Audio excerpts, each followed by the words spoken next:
Assalamualaikum warahmatullahi wabarakatuh. Selamat pagi, selamat bertemu kembali dengan saya Setia Hamrullah.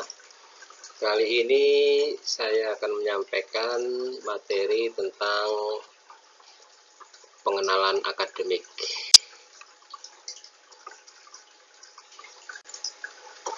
Silakan dibaca terlebih dahulu biodata saya.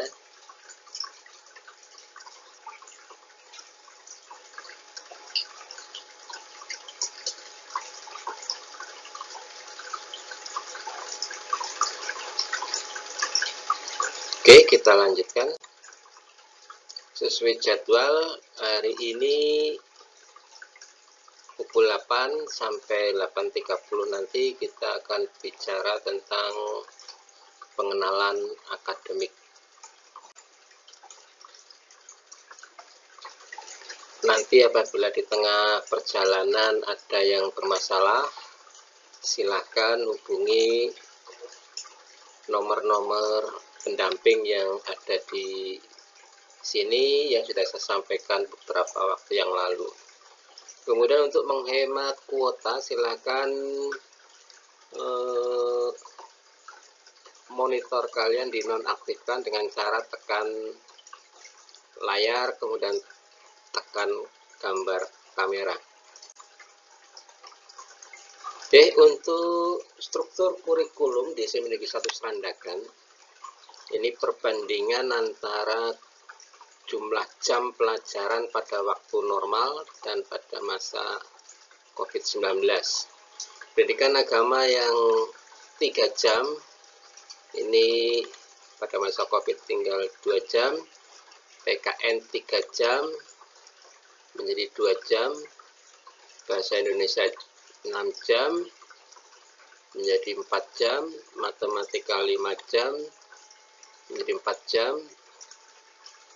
IPA 5 jam jadi 4 jam, IPS 4 jam jadi 3 jam, bahasa Inggris 3 jam, 4 jam jadi 3 jam, seni budaya 3 jam menjadi 2 jam, PJOK 3 jam menjadi 2 jam, prakarya 2 jam menjadi 1 jam, bahasa Jawa 2 jam menjadi 1 jam.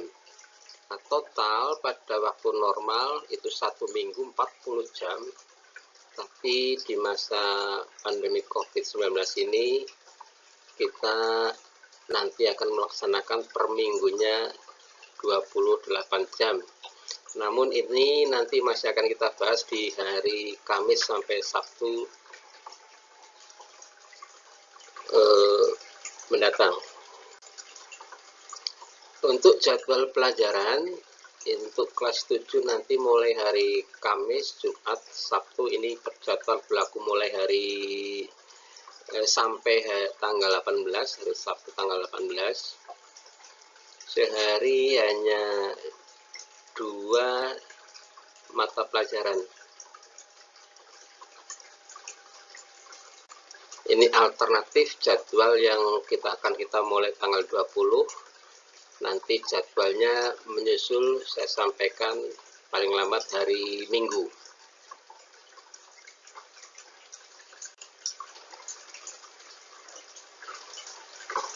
Sedangkan materi pelajaran kita mengacu pada materi kurikulum 2013, tetapi di masa pandemi COVID-19 ini yang diajarkan hanya materi-materi esensial saja. Materi-materi apa saja yang akan disampaikan nanti silahkan komunikasikan dengan guru mata pelajaran masing-masing. Untuk penilaian belajar sesuai kurikulum 2013 itu ada 3 macam penilaian. Satu, penilaian sikap, ini dilakukan oleh semua guru, wali kelas, dan guru BK. Kedua, nilai pengetahuan, ini dilakukan oleh semua guru mata pelajaran. Dan yang ketiga, penilaian keterampilan, ini oleh guru mata pelajaran. Penilaian sikap ini ada dua macam, satu sikap spiritual ini yang dikoordinasi oleh guru agama, dan sikap sosial yang dikoordinasi oleh guru PKN. Sebagai contoh, misalkan sikap spiritual dan sosial di masa pandemi ini nanti bisa dilihat dari cara kalian komunikasi dengan guru mata pelajaran di grup maupun jaringan pribadi masing-masing, entah teman atau dengan guru. Juga mungkin bisa dilihat oleh Bapak Ibu guru bagaimana status yang kalian pasang, sopan atau tidak, dan sebagainya. Kedua, penilaian pengetahuan ini dilaksanakan oleh guru mata pelajaran. Ada tiga macam penilaian pengetahuan. Yang pertama, penilaian lisan. Ini bisa dilakukan setiap hari selesai pelajaran. Yang kedua, penilaian tertulis. Untuk penilaian tertulis ini ada tiga. Satu, penilaian harian. Penilaian harian ini dilakukan setelah satu bab atau beberapa materi selesai, kemudian dilakukan penilaian harian. Kemudian yang kedua, penilaian tengah semester. Ini setiap 3 bulan, bulan ketiga untuk semester ini nanti direncanakan di bulan Maret. Dan penilaian akhir semester nanti di bulan Juni dan Desember. Dan yang ketiga, penilaian tugas. Jadi semua tugas-tugas yang diberikan tolong untuk dikerjakan sesuai perintah dari Bapak Ibu guru. Yang ketiga, penilaian keterampilan. Ini dilakukan oleh guru mata pelajaran. Ada 4 jenis penilaian keterampilan. Satu, penilaian praktik. Yang kedua, penilaian produk atau karya atau hasil. Ketiga, penilaian proyek. Penilaian proyek itu lebih rumit karena mencakup proses sampai hasilnya. Dan penilaian portofolio atau kumpulan beberapa hasil karya-karya, tugas, dan lain sebagainya.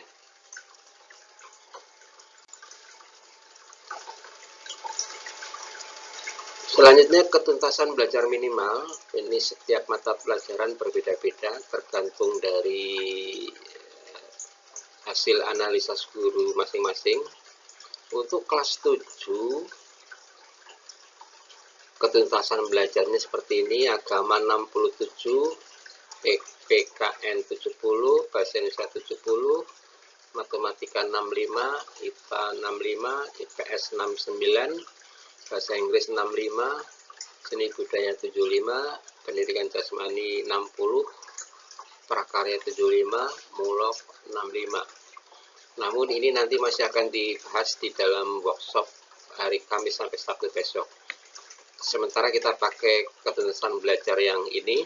Kemudian untuk KKM Satuan Pendidikan untuk pengetahuan ini 70, keterampilan juga 70. Ini ketuntasan belajar satuan pendidikan. Ini nanti yang dimasukkan di rapot KKM-nya adalah 70.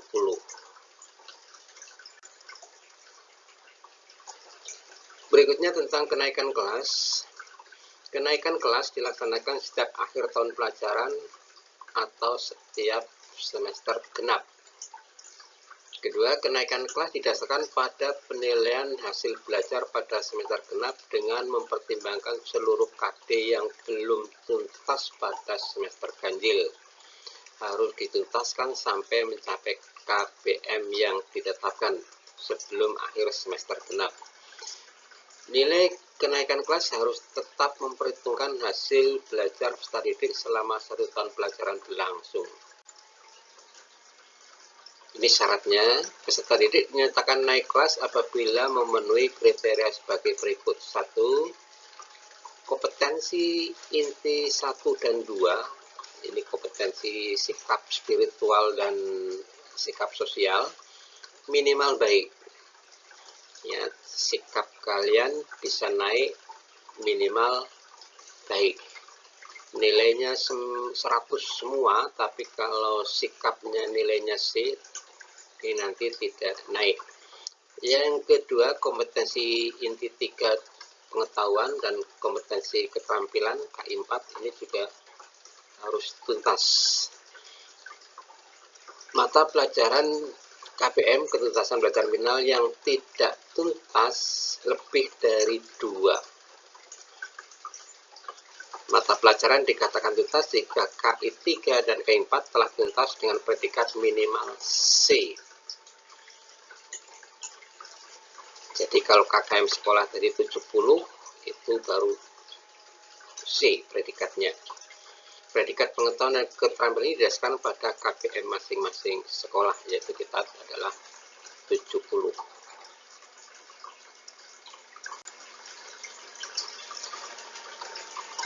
Syarat kenaikan kelas berikutnya adalah kehadiran. Jumlah kehadiran minimal selama 1 tahun ini 75% hari efektif per tahun, dengan ketidakhadiran alfa atau tanpa keterangan minimal maksimal 5%.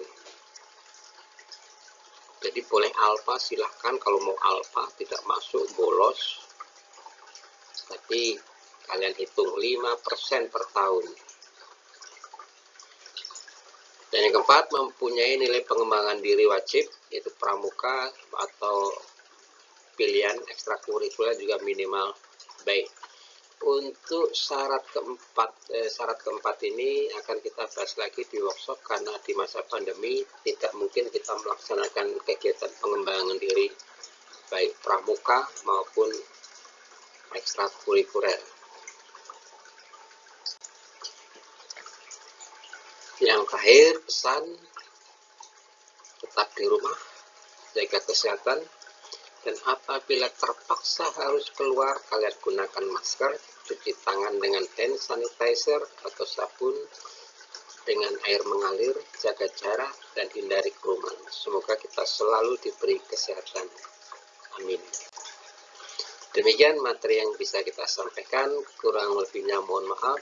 Saya akhiri, wassalamualaikum warahmatullahi wabarakatuh.